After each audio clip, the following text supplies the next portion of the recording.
35 life lessons I've learned by the age of 35. This year I've turned 35 and I thought it would be a great video to sit down and chat on my front porch and share with you some of the life lessons I've learned and am still in the process of learning in my 35 short years of life. Welcome to my front porch. It's a windy day, so hopefully you don't mind the sound of the wind and the trees in the background, but it's such a gorgeous day. I just had to come outside and have one of these front porch chats. Front porch chats. That's a mouthful. These are in no particular order, and some of these lessons I am still in the process of learning and will likely be learning all my life and trying to implement. It's not like I've perfected all of these. Number one is learning how to say no. And you don't need to give an explanation for the reason that you said no. Learning how to say no is probably one of the hardest and yet most essential things in life. It's so easy to be a people pleaser and just say yes to everything that comes along because you feel obligated to do it. And sometimes you are. It's not like you should just say no all the time for selfish reasons. But I think so often we take too much upon ourselves and trying to do everything for everybody else. And we end up in a very busy, hurried state. And we'll talk about that later as well, and that's not a good place to be in. Number two, stop apologizing. This is one that hits hard home for me, and I've been working really hard at it. This has been a topic among our church sisters quite a bit, saying the need to apologize for everything. In other words, you come into my house, I'm so sorry you stopped in when it's such a mess. I'm so sorry that this is happening. I'm sorry that you had to see me in this way. I'm sorry for things you should not be apologizing about. This is something I'm working very hard at because I am so prone to just apologize over every little thing. One of the things that happens when you excessively apologize is it makes the other person maybe a little more uncomfortable, like they have to compensate with a comment, maybe whatever, or it draws attention to the thing that they might not even have noticed. And also, not apologizing over these little menial things actually gives you a look of grace and confidence, and it makes other people feel at home. I'm especially thinking of, let's just say, a messy house. Someone stops in, you just own it. Hey, welcome, so glad to have you here.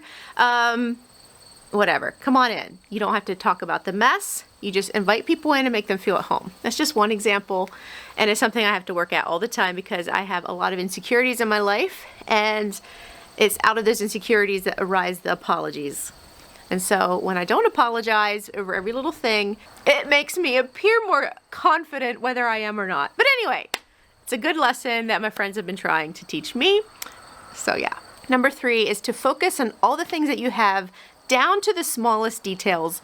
Count them as blessings and thank God continually for them. Cultivating gratitude goes a long way, and just your outlook on life, on how you view the hard things that come your way. If you have a habit on focusing on the blessings in your life, it's easier to deal with the hard things that come your way when you have this attitude of gratitude. Number four is to never stop dreaming and setting goals and having visions, but at the same time, staying in the present. And what I mean by that is don't pine your life away, wishing your life was different, wishing for something in the future. Don't live in the past, regretting things, wishing that you could go back to certain things. It's better to live in the present, to find joy and happiness in the present, but yet also it's key to have visions and dreams and goals that you work toward. But while you're working towards them, you're enjoying the journey and the process, because life is a journey, and it's the journey that is actually so often the enjoyable part more than even the destination itself. So think big thoughts, but relish small treasures. Number five is to surround yourself with people who inspire you and lift you higher, and they challenge you to grow. Number six is a little more gloomy, but it's be careful who you share your good news with. And I heard this one time, it has hit home with me so often. And I have found this in my own life, that if you share good news with people, something great that happened to you, maybe a goal you achieved, something that's going well in your life, it's real quality friends that will truly and genuinely celebrate with you. It's a mark of true friendship if someone celebrates your accomplishments, and if you can trust them with that, then you can also trust them with your low points. Because so many people want to hear about your low points and be there for you, if that makes sense. I'm not sure how to explain it, but because there's so many people that, I don't know, there's something about the human nature that just likes to hear about other people's the bad things that are happening to them. I don't know what it is about us. And so there's something about sharing bad news with others that people can rally around you and and try to help you. And it's a good thing, but so often it can also be something that people just kind of naturally want to know about. And so to me, and I've heard this before, it's a mark of true friendship. It's when the people celebrate your wins, that they're also worthy of hearing about your downs and standing with you through the ups and the downs. I'm not sure if that makes sense, but it's a challenge to me to be truly delighted in other people's accomplishments, even if it's something that I envy. It can be hard to do especially if you're in a low season of life and someone else is at a place that you want to be at and they're just making strides and you just feel like you're floundering in life.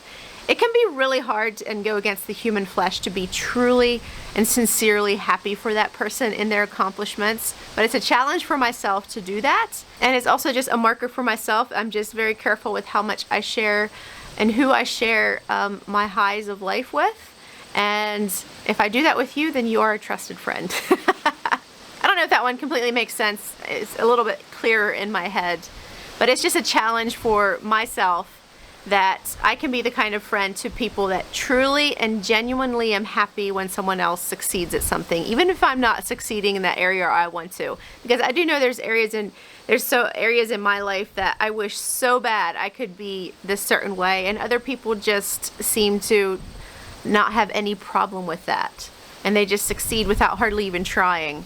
And it can be a point of envy for me, but you know what? We're not supposed to be envious. We're supposed to be joyful and celebrate with others. So it's just a challenge for myself, for anyone else, and also it's a marker of really true friendships if they celebrate your wins and grieve with your losses. Number 7, women of integrity don't gossip or slander. And my challenge is, let's be the kind of women that fixes another woman's crown without telling the world that it was crooked. Number 8, time is a thief. Don't let busyness rob you of making memories with your family. This is something I've been convicted of in the last however many years. I've been desperately trying to slow down, and I feel like I'm getting to a really good place, and I'm still working at getting to a better place. And it's one of the reasons that my videos definitely aren't nearly as often on here. One of the reasons. I skipped my last posting, so this video is about a month, but it's what's most important. Being super busy and overwhelmed and stressed out is not a good place to be in. Number 9 is to give every detail to God and try not to care too much about the outcomes of certain things. I know this can be very hard depending on how dear something is to our heart, how much work we've put into something, whatever it may be. Probably as soon as I say this, I'm gonna have a real challenge in this one, because it's all of our life. And we're never going to get to a point where we completely have it mastered and there's not something that's hard for us to just open up and let go. But it's in the letting go and in just trusting God and not caring so deeply and realizing, you know what? Maybe it doesn't matter as much as I think it does and how this outcome comes. I'm just going to trust in God to work it out in His way and let it up to Him. And there's so much peace and rest in that. Number 10, don't put your trust in people, because they are human and they will let you down. When you realize that the people that you admire the most for their spiritual strength, their integrity, whatever, you really look up to them. If you keep in mind, you know what, these people are still human and they still struggle with sins and the same things that I struggle with, it helps you to be more gracious to them when they fall. Because the higher you put someone up on a pedestal, the further they will fall when they do fall. Jesus is the only one that will not change. He is the rock you can put your trust in. He's the one you can gauge everything by, right and wrong. And so often it's our human tendency, and I'm thinking especially in the spiritual light, to maybe put certain leaders or spiritual figures in our life up really high and look to them for what we feel Jesus and Christianity should look like. And while we are the hands and feet of Jesus and we need to and Jesus shines His light through us, we are still human and can still fall. And so when we can always keep that in perspective, when these people make mistakes and fail, remember it's easier to be gracious with them. And remember, you know what, they are human. They are not Jesus, and we can't view them as such. What's really encouraging to me in my life, when I feel like I'm just not owning up and being who I should be, maybe I'm just really struggling in a certain area, I think to the heroes of the Bible. Let's just take David, for example. Can you imagine if someone in your church or in your local community did what David did? First off, he lusted after another man's wife, and then he slept with her and he got her pregnant. And if that wasn't bad enough, he then goes and sends her husband off to war to kill him so that he doesn't have to deal with his consequences. So he was an adulterer and a murderer. And yet still, besides all of this, because he did repent and confess of his sins, he is still called man after God's own heart. And that's incredibly encouraging to me. And there's so many examples of that in the Bible. You look at Moses. He was angry. He lost his temper and hit the rock when he wasn't supposed to. You look at Abraham. He lied about his wife multiple times, that she was, his sister. And yet he is called man of faith, right? I'm not getting them confused. Yeah, wasn't it Moses that was the meekest man that ever lived, and yet he lost his temper? Let me just see here. Yes, Moses is referred to as the meekest man in the Bible, and yet he lost his temper. Isn't that so fascinating? And then you look at Peter. He was the one that was just out there ready to just defend Jesus, saying that, he was like the impulsive one. You can just kind of see him. He was the one that was quick to speak and just say his thoughts. And yet he was the one that denied Christ 3 times. And so it's just, to me, it is so comforting to see that the people in the Bible were human just as us. And they had their mistakes and their flaws. And so we cannot do the same for ourselves and to other people that we admire and looked up to, and just put them on a pedestal of thinking that they have to acquire perfection and never stumble and never fall, because they are human and they will stumble and they will fall. And so when we can keep that in our minds, it helps us not to be so quickly offended, and to be quicker to be gracious, and to remember that Jesus is our perfect example. Our earthly leaders, friends, whatever, they aren't perfect examples. They might be good examples, but they aren't perfect examples. Before we continue going on, it is back to school season, and we know what happens when school starts and fall starts coming around. There's sickness going around. And I wanted to just, once again, talk about Colostrum 6. This is something that has, I can honestly say, changed my life. I have been using it now since 2019, I believe, is when I first started it. And that is when I was at the height of my sickness with ulcerative colitis and gut issues. And ever since, it has been a healing journey, and I have been doing better and better and better as the years go on. And this has been a huge help. And it's not just for people with gut issues. This is Colostrum 6. I'm just going to give you a quick rundown why it's so amazing, and why I like this particular brand of colostrum. First off, it helps in supporting your immune system, building up all the good things, helping you fight against disease and sickness. It's amazing for gut health and digestion. So for people that have leaky gut, there's your intestinal lining in your gut has holes in it, or it just needs built up and repaired. This is incredible for that, which is why it's so good for the gut. I am just briefly covering some of the benefits. Definitely go check it out. Just research it. There's a lot of great information on colostrum. But anyway, it can also be great for anti-aging because it has health benefits for your skin. It's good for metabolic function, brain function, your joints and your bones, your cardiovascular system, and your muscle and tissue. So there's so many benefits, and seriously, just go research it, check it out. I personally use it the most for my gut health. I use it so much to fight against anytime I have stomach issues with my ulcerative colitis. It helps with anti-diarrhea often, because anyway, even doctors prescribe it for people with gut issues. The thing that I like about Inovate's Colostrum 6, I'm going to have links down below, is that as far as I know, it's the only certified 6-hour colostrum. This was the last time I checked. I haven't been researching recently.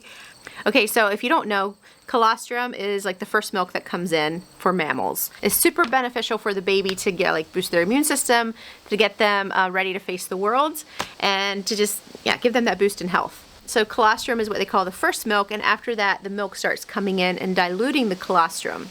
And this can really vary. This is bovine colostrum, which is cows, and this can really vary in time. Sometimes I believe it can start coming in 6 hours or so after the calf is born, and 24 to 48 hours later. And a lot of companies will gather it within the first 24 to maybe 48 hours, I think. And by then it can be really watered down and not be nearly the superfood that it's supposed to be. And so Innovate is one of the only brands, like I said, that I know of that they gather the colostrum within the first 6 hours of when the calf was born. So you have that super food. It has over 700 plus nutrients in it. It's just amazing. So you're not getting diluted milk like with many other brands. You're getting pure colostrum in powdered form. So you can get it in powdered form, or you can get it in chewable capsules. You can get it in capsules you swallow. The little chewables, the pineapple chews, are really, really good for your children. That's amazing. And if you're concerned about other things, this is organic. It's tested organic. It's raw ingredients, antibiotic free, gluten free, hormone free, pesticide free, BSE free, and it's non-GMO. So all the good stuff, all packaged, and I think it's a decent price in comparison with a lot of others and for what you're getting. I always have this on hand. I usually buy the big 2-pound bag because I take so much of it. And just a recommendation, if you do take the powder, you're supposed to start fairly slow with it. I think they recommend half a teaspoon twice a day. And you don't want to go too fast in increasing that because it is working at your gut, and if you take too much, it can be too much of a good thing at once and give you stomach pains. So just be careful with that. But for people that have major stomach issues like myself, I work up to, sometimes I even take like a whole scoop of a tablespoon or two, depending how severe I'm feeling. And yeah, it's amazing. I actually have a lady right now that's ordering from Novate, and she talks about how she sprinkles a little bit on her food every time she eats. And if she doesn't do that, she gets stomach issues. So it's very interesting. I've had so many people, I've heard so many reports, so many good things from people that have done this and have corrected major issues. But once again, let me just say, it's not a cure-all. It hasn't worked for some people, like the miracle thing they wish.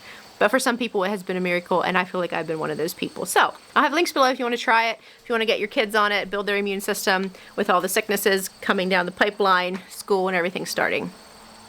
All right, moving on. Number 11 is just a simple realization that the older I get, the less answers I have for life. And the more I learn, the less I know. And I used to hear people say that. I didn't know what they meant quite. And now I completely know. Number 12, don't let age make you unteachable. Be humble, take advice, and be teachable. No matter how long we live in this life, there is so much we can still learn, and we'll never get to the depth of all that we can learn. And I tend to see this sometimes in people that are older. They become a little bit more stubborn and obstinate and think that they know everything, and younger people can't maybe give advice because they feel like they know everything. I don't want to be that as I'm getting older, and I can feel it in myself thinking, I know more than some of the younger crowd, but maybe they have something to teach me. And then the other thing right along with that is, I didn't have this in my notes, but along with that, I feel the older people have so much to teach us if we just listen. Those of us that are middle-aged and younger, I feel like in our culture, we've kind of had this thing that older people are so outdated and they don't have great advice, and I hate that mentality because we have so much wisdom to gain from older people. So my comment here was not saying that older people aren't teachable. I've just found that people that I admire and look up to that are healthy older individuals, they do have that teachable spirit, and they understand that they could be wrong, and they have so much wisdom to give us, and it's just sort of this whole package deal. So, and I have also seen older people that cannot be taught anything, and they're always right, and it's not a very pleasing thing to be around, and it has caused a lot of grief. Number 13, you don't have to have all the answers to be a good parent. Teach what you know, admit the things you don't know, and apologize for your mistakes. I feel like those three are very key. And also your children, when they see you in your humanity and they see you mess up and they see how you handle your mistakes, when you apologize to them, it teaches them that, you know what, it's okay to make mistakes. We need to apologize. We need to ask for forgiveness. And also as you walk in grace and you pray with your children, you pray to the Lord, to Jesus, to forgive you. Like I've made mistakes with my children. Maybe I've lost my temper. And then pray with them and so that they can hear you as you're confessing your sins to God and asking for forgiveness and asking to give you the strength to do that better. And I feel like by doing that, we're teaching our children by example how to work through our humanity, and when we do mess up, how we take care of that messing up. And so there for a while, I tend to view life a little bit more, everything needs to be perfect. I need to have everything figured out before I can go into the next step of life, whatever that might be. Sorry, this life keeps changing. It's a real heavy burden to carry because no one on earth is perfect. The only perfect person was Jesus. And so if we think that we can somehow be perfect in everything we do, I mean, why would we need Christ? And so when we can recognize that and let go, it frees you as a parent from that. It is a heavy burden to be a parent. Sometimes it feels like it crushes you and you're like, I can never do this. I'm never going to be able to get this right. I'm just going to mess up my child for life, especially in this era that we live in where everybody needs therapy and everybody has such a, everything from your childhood is just so traumatizing. I'm just going to traumatize my child for life. There's no chance. Anyway, we won't get into that discussion. However, that was number 13. Number 14, learn to laugh at yourself because you'll be amused for life. Number 15, choose your words carefully when you're giving criticism. Try to keep it constructive criticism. And it does help to be vulnerable and to bring your own failing and mistakes into the example, and maybe put yourself out front too and how you've messed up before you deliver the criticism, because we need to be super careful with our words. Number 16, this is back to parenting. So often for myself, I can be so fearful of all the evils in the world that could come upon my child or my children, and I want to protect them from all. I want to make sure that sexual abuse doesn't happen. I want to make sure that all these horrible things that evil people could do to my child do not happen, and it can almost be crushing. But my friend once told me of some advice she had gotten, and I think I'm paraphrasing this a little bit. Instead of being like this helicopter parent that is trying to control every situation and every circumstance and trying to ward off any potential possible evil, which I don't think we can ever completely master, instead of like being frantic about trying to control every aspect of situations and circumstances, it is better to know the protector. Because when we have a close relationship with God, the protector of our children, He will let us know when there's a certain situation that is dangerous that maybe we wouldn't even have thought of. Like maybe, hey, you know what? This person over here, like with our human eyes, we might look at that person and be like, they seem perfectly fine. But when that still small voice says you watch your child around them, then you listen to that voice and your intuition and the Holy Spirit talking to you. So it's better to know the protector than to try to control every single detail of your child's life. Now, I'm not saying you don't not try, but don't become frantic and obsessed to the point that it steals your peace. Because some things you just have to let go and just know the protector. I love that. Number 17, don't let your inner child die. Loosen up, have some fun in life. Number 18, don't be so focused on the evil in the world that you miss out on the joys and the blessings, many of them, that God gives us every day. There's so many, and we can focus on that or we can focus on the evil. The evil will take us down mentally. Focusing on the gifts will build us up. Number 19, this might actually kind of go along with one of my other points, but surround yourself with people who are not afraid to go with you into the deep, dark places of your heart, to bring healing and to lift you higher, to just surround you as you're going through those places. These people will build you up. They will encourage you. They will surround you with prayers, with encouragement. And for me personally, this has been one of the foundational building blocks in my Christian life, is being surrounded by a group of people that I find safety in, and I know that they have my back, and I know that they are there for me in both the good times and the bad, and they aren't scared. And when I need healing in my life from certain things, they will be there to walk through, and I can open up and share. I know I won't be judged for that. I know that they will love me through that, and they will go with me into those deep, dark places. They will walk with me through my pain, and they will help me find healing and walk with me out of that. That is the most precious thing in all the world. And I would wish that everyone could find a group of people like that. I know not everyone has that, and I'm so blessed to have found that group of people in my life. Number 20, it's okay not to be okay all the time. And back I talked about focusing on the blessings and always having a thankful attitude. I think you can still have a thankful attitude, but there are some times when life is just extremely difficult, and I don't think we should grumble and complain, but it is also okay to just not be okay, and to just realize the pain and the hard times we're going through, recognize it, tell people about it, say it's a really, really tough time. I'm trying to find the goodness. I'm struggling to find the goodness. So it's okay not to be okay all the time.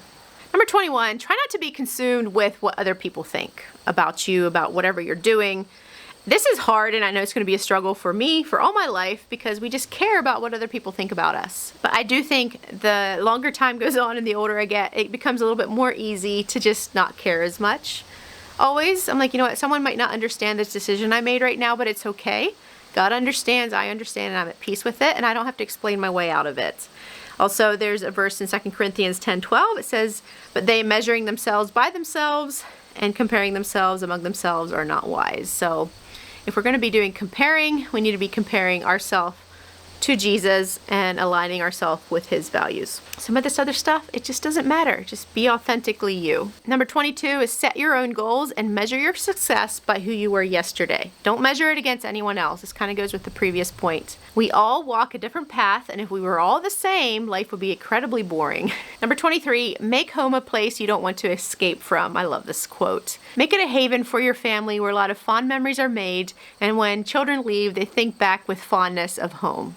And that can be done in so many different ways. I think that could be a topic done all of its own. I'd love to hear your thoughts in some ways that you make your home a place, like a haven. We all have different ways of doing that. And I would just love to hear some of your thoughts. 24, besides your relationship with God, focusing on a loving, healthy relationship with your spouse is one of the most beneficial things you can do for your children. I know there's relationships out there that feel like they're beyond repair, or maybe that you've had a bad home life, or you're struggling in your marriage right now, but don't give up. If you're one of those people, like, I truly believe relationships can be stored and be better than they ever were before. And when there is that love there and that mutual respect between partners, it just does the world for your children. And you might be thinking there's so many other things you need to do for your child to have them grow up and have a healthy life, but truly the core of it is a happy, healthy home. 25 is making sure to prioritize self-care. I'm not talking about being selfish and just everything's about yourself, but so often I believe women can put this at the bottom of the list, and before long you're pouring out of an empty cup. And you can't pour out of an empty cup. And I find myself, if I have time to relax, to get away by myself here and there, to do some things that I enjoy, it just reignites life in me, and I can come back and I can love on my children so much better. So don't feel guilty to do self-care and make it a priority. 26, to intently focus on respecting your husband, and that's for me as a wife.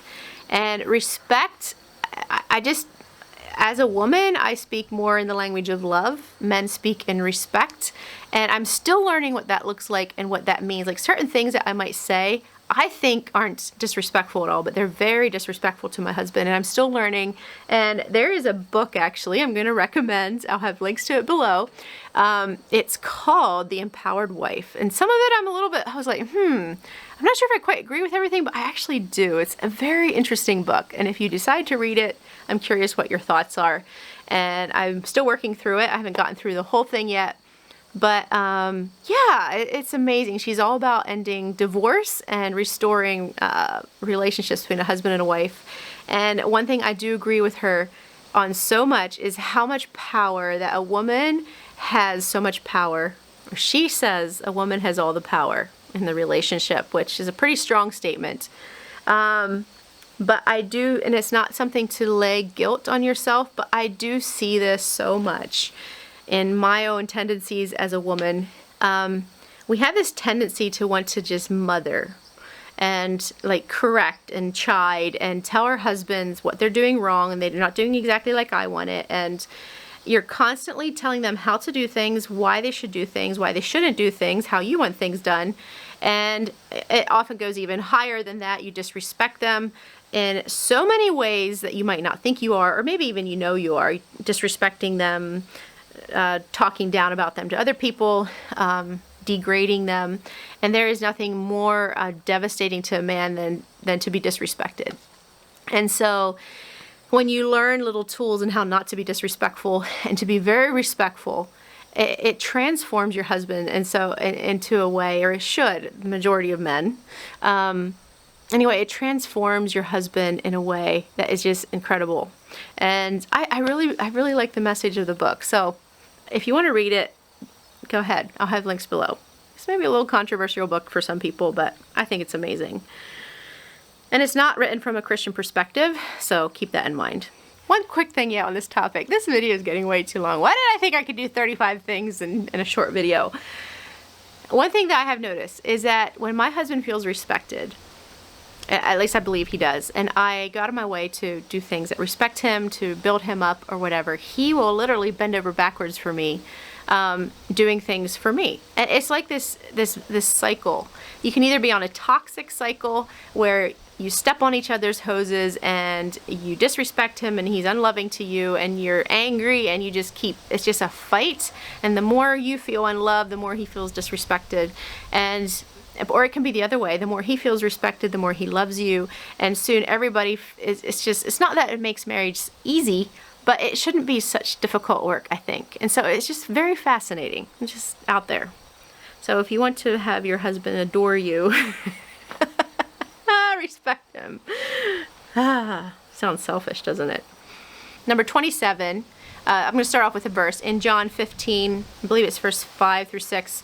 I am the vine, you are the branches. He that abideth in me, and I in him, the same bringeth forth much fruit. For without me ye can do nothing. If a man abide not in me, he is cast forth as a branch and is withered, and men gather them and cast them into the fire, and they are burned. And so for point number 27 is when I'm trying to overcome something. Maybe it's a sin or a failure or something in my life, and I'm so focused on that sin, and I'm trying to overcome it in my own strength.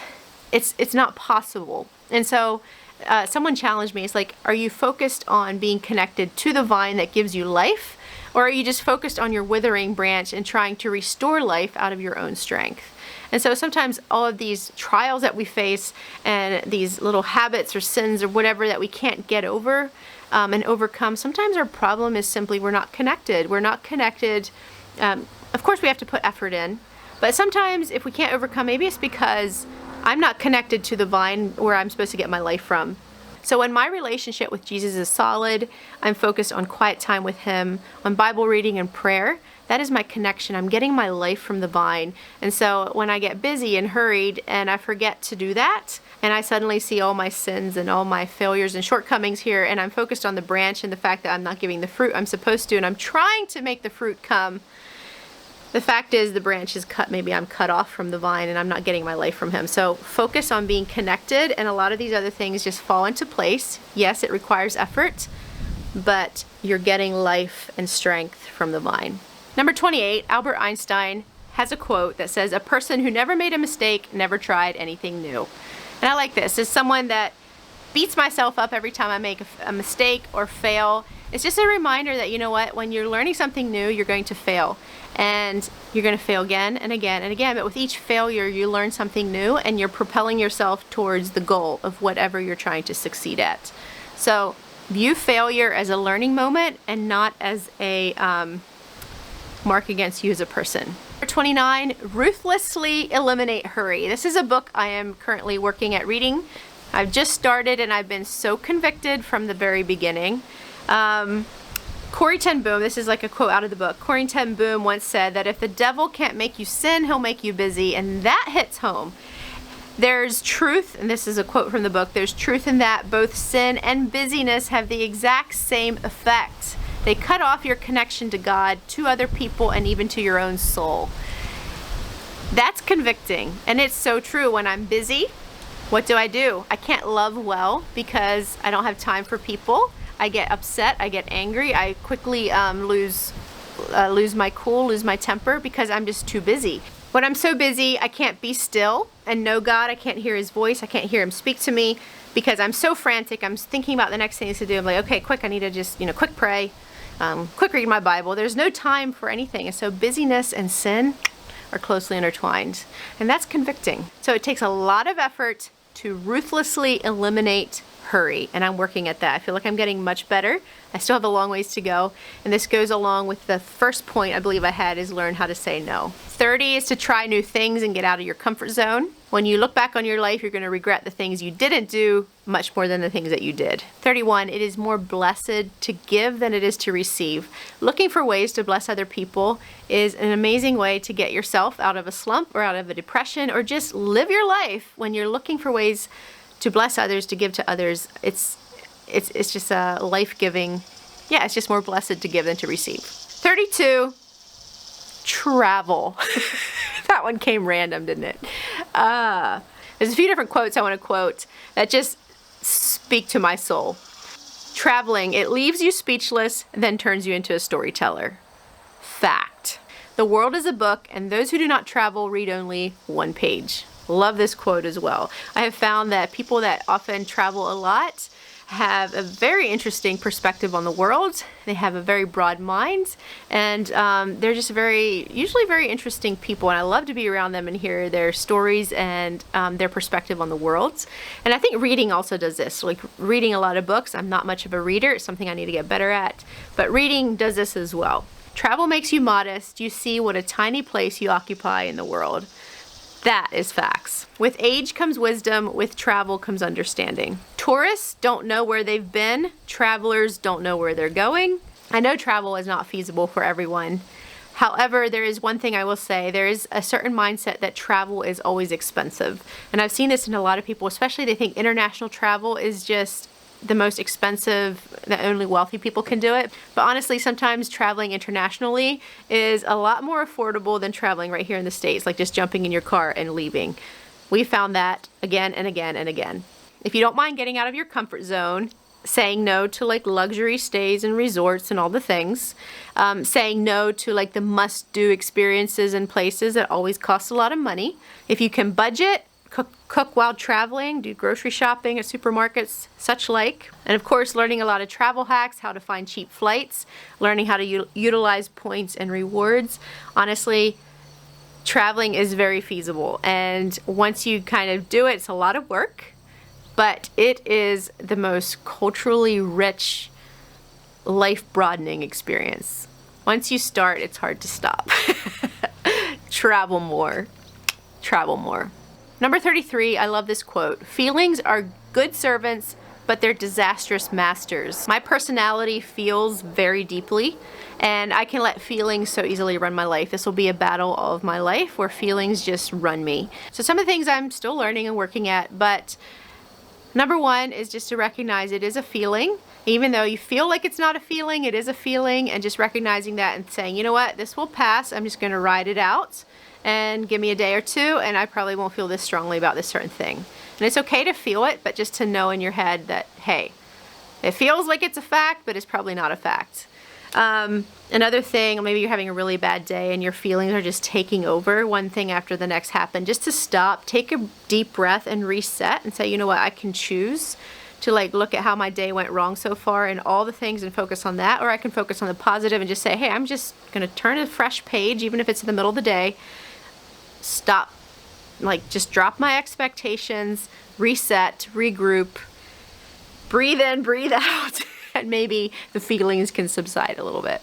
Anyway, that helps sometimes. And it's amazing how a fresh attitude can change your perspective and change your feelings and your mood. Number 34, stop fearing what could go wrong and start welcoming what could go right. Now, I tend to have a leap before I look type of personality.